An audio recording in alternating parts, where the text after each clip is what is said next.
You are running on top of the helicopter, and the rotors are not spinning. It's just. But the plane is moving. It just looks like a hella shark. Like a shark just. Did it.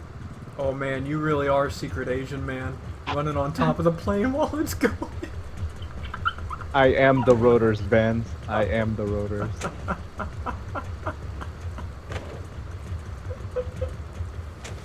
It's not that the rotors are.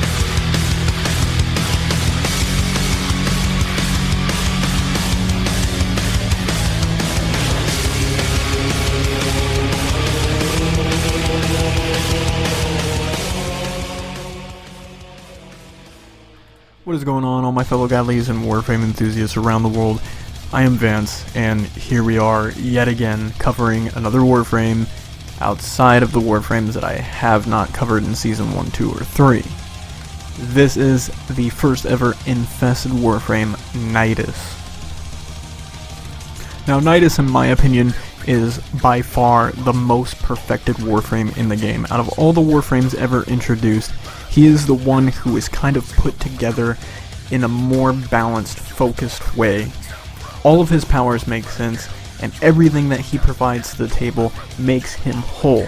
If we move forward and we make Warframes like this, then it's going to be a wonderful future for Warframe, because Nidus is an excellent addition to the roster. His first ability, Virulence, rupture the ground with a damaging fungal growth that steals energy from each enemy it strikes for every 5 enemies hit. The infestation mutates, multiplying its destructive force. The only thing I can really suggest about this power is that Digital Extremes give it some type of a multiplier, some type of scaling ability, because there was a debate, one of which that I supported a nerf. You heard me correctly, I supported a nerf. That doesn't happen too often. I realized that, once I was hitting 50,000 crits with white numbers, that this power might have been a little bit overpowered. But I digress. I think that this power should scale. I think that it should be buffed and balanced a little bit more. I think that Virulence itself should be balanced to a point where it is able to scale upwards with enemy leveling, sort of similar to Rhino's Iron Skin. Larva, Nidus' second ability, spawns an infested pod that erupts with tendrils, launches onto nearby enemies, and pulls them in. Now this operates very similar to a Vauban's Vortex, except for its tentacles, and it is best used effectively when you cast the larva and then you cast the Virulence to build upon your stacks, because that's the idea behind Nidus, is that you want to build upon your stacks. They go all the way to 100, and each time you die, you'll lose 10 stacks. However, when you cast each ability aside from these two, you will wear down on your stacks. It will become cost efficient to use the Ravenous and Parasitic Link. Parasitic Link, being the third ability to Nidus, bind a target with a Parasitic Link for allies. Both the host and Nidus deal increased damage. Linked enemies take the damage inflicted upon Nidus. So, how this works is when you cast it on an enemy, it will absorb all the damage that you're taking. When you cast it upon an ally, you both get an increase of damage. It's really effective if you're running Growing Power and you're rolling with a Frost who has armor reduction type of build, or a Rhino who's going to roar you. Anybody who relies heavily on power strength, Saren and Nidus, they are a great combination together. Finally, the ultimate, one of the best ultimates in my opinion in the game, Ravenous, a gluttonous maggot, swarm nearby enemies, feasting until they are hit with virulence and bursting with infestation. The maggots benefit from mutation, and each enemy hit adds to the mutation stacks.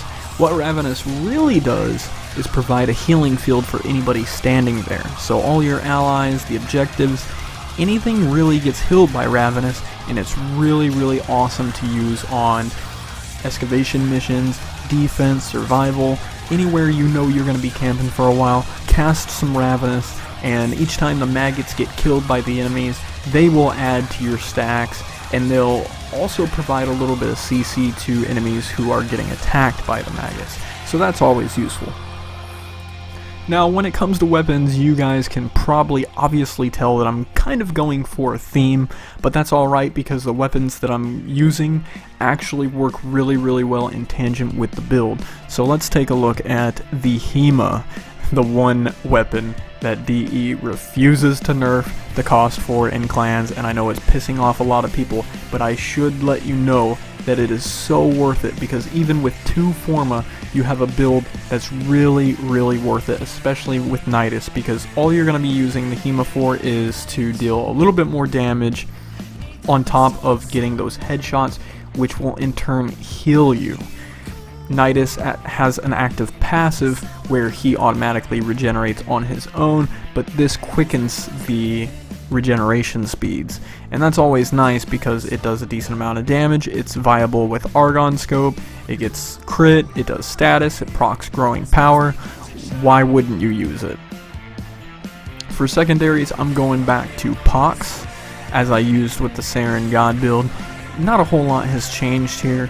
I'm not quite sure if I had a Riven mod at the time for the Saren God builds, but that's what I'm using right now, and the Riven is for critical damage, critical chance, cold, and it negates zoom. But who needs zoom on Pox, really?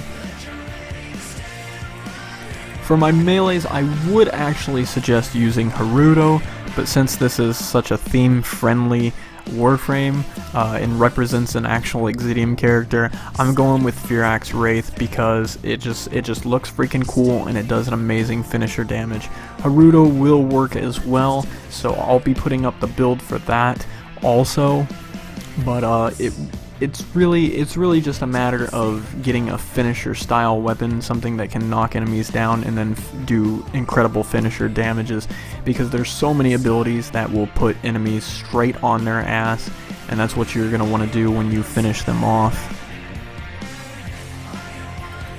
Alright, so here we go, the actual build for Nidus himself. Now, for the sake of me getting criticized so often with the builds that I make, I want to state right away immediately that if this build doesn't look right to you, it's only because Nidus can be built in a variety of ways. When it comes to opinions and the wrong opinions I talk about so often, there's really not a wrong opinion when it comes to Nidus. You can build him in a variety of ways, and no way is going to be the wrong way, because Nidus is such a well-rounded Warframe that you can really get away with just about any build. But this is the one that I relied upon solely because it's got decent duration, it just does everything really well, it gets the job done. Rage makes sense here because you're going to constantly be getting hurt, and then you'll constantly supply that energy. Prime Flow, Power Strength because you really want your Virulence to do as much damage as possible. Prime Continuity because you want the Ravenous to last as long. Constitution, same reasoning. Stretch is one of those things that you put on here specifically for power number 2 so that it can reach the maximum amount of enemies grabbed.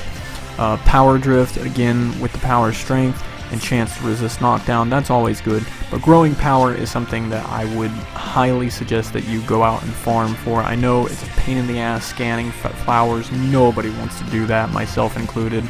I'll probably never help anybody with that ever again because it's such a pain in the ass quest. However, Growing Power is absolutely worth it. If you farm anything in this game, you're going to want to farm this because it works so well with high DPS frames that use status weapons. So if you're using Growing Power, this is going to benefit you and whoever you link to as a Nidus. If you're using Growing Power on Saren, you know, the God builds for Saren and God builds for Nidus go hand in hand. These two can just wreak absolute havoc together. So, I digress. You're going to need Growing Power. It's going to stack with each teammate that's using it, so it's going to push your damage even further than what it was capable of going on its own. And that's what makes it absolutely necessary. Only thing I've yet to cover here is the Companion, which is themed again after Nidus because it's the first ever infested companion, and this model here is just a placeholder. As they've shown in dev streams, they're going to be replacing that model with something else. I don't necessarily have all the mods that I should in for this companion, However, the main staples that we always use are present: Animal Instinct, Bite, Maul, Link Health, Link Armor. Because we have no shields with Nidus, I didn't worry about putting Link Shields, but if you're going to use this with any other Warframe, I'd probably put Link Shields here. As far as what I may use from this point on, I would probably throw in a Meta Pet Kit. He doesn't go down, especially with Nidus. He really doesn't go down with Nidus, but you never know. Now for lenses, I hate to keep suggesting Zenuric, and so for the sake of me showing Zenuric lens throughout the majority of Warframe God Build Season 3, I'm going to take a look at Yunnaru and just say that if you build for Stone Shape and Medusa Skin and then Mighty Blows, this is going to be really useful for Nidus because it will provide extra armor. Not that he really needs it because he's pretty invincible all on his own right, but every bit helps, right? The lenses aren't really needed with this build, so if you disagree with the usage of Yunnaru, that's fine, go with whatever lens you want. As I said from the very beginning, Nidus is one of those frames that he really isn't dependent upon a specific build or a specific use of any gear, tools, etc, etc. Nidus is a hell of a lot of fun to play, and as I've repeated myself over and over again, there's really no wrong way to build him, and if this marks the beginning of a new future of Warframes, then they're definitely building in the right direction. As for my God Build series in general, I will cover new frames as they get released, and until then, I'm going to be doing my own thing. So thank you guys so much for following this series as much as you have. It's been an honor and quite a privilege to receive the amount of support that I've got. As always, this has been Vance, signing off. Till next time, peace.